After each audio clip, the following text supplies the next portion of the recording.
foundation. And when the storms come, the house is destroyed. He might even say that he follows Jesus. He might call him Lord, Lord, but he hasn't built his life on Jesus.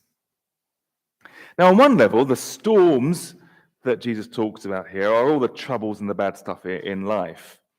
But the main idea here is what the Bible uses storms for very often, and water and floods, is when the Bible talks about what happens at the end of time, when God judges the world. So the storm here is really primarily about the day of judgment and what will happen then. Now, the wise man will have built his house upon the rock, on Jesus, on what Jesus has said. And the foolish man will have built it on the sand, so won't be safe in the storm. And what we have here is an echo of what happened in the days of Noah when the flood came.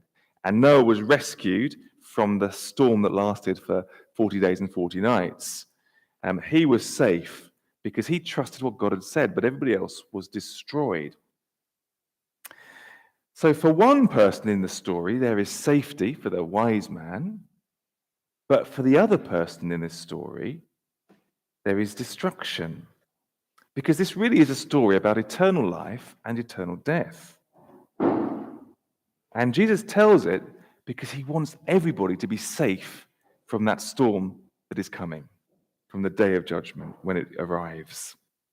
So it really is actually a very serious story, this, about how you put what you learn from the Bible into practice in your life. And also about the danger of ignoring what Jesus says.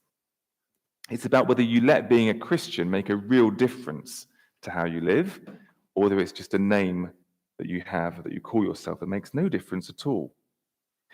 You see, the truth of this part of Jesus' teaching is that believing Jesus is Lord should have a real impact on how we live. It should make a difference to our lives. He requires our obedience. And if you think that sounds a little bit cold or callous, why should he require obedience? That sounds pretty mean. Well, remember Jesus' words in John's Gospel. If you love me, you will obey my commands, he says. True love is seen in obedience. It's not enough to appear all keen and spiritual, when in fact your life tells a different story. It's not enough to sit through sermons and talks or sit through Bible studies and let it go in one ear and out the other one. That's what happened with Coda. The things I said to Coda went in one ear and out the other ear. She was only interested really because she thought I might have some food, I think. But once she realized I didn't have any, that was it. She was off. Now, hearing Jesus' words means we must do them. I wonder whether it's ever struck you that coming to church and hearing what Jesus says is actually quite a life-threatening business. Because it's really important what we do with that. It's supposed to change the way we live. Because if not, then we're building our life on the sand. So what does it mean in practice then for me to hear and obey what Jesus is teaching? For me to be like the wise man, building my life on that firm foundation of Jesus and his teaching? Well, if you're a Christian, let me give you a very practical application of what you could do. I wonder how you apply what you learn on a Sunday at church, or what you learn in a Bible study midweek, or what you learn in the Sunday school. How do you apply that to your life? What do you do with it? Because it's very easy for it to go in one ear on a Sunday morning and then out the other ear as soon as we get home over Sunday lunch.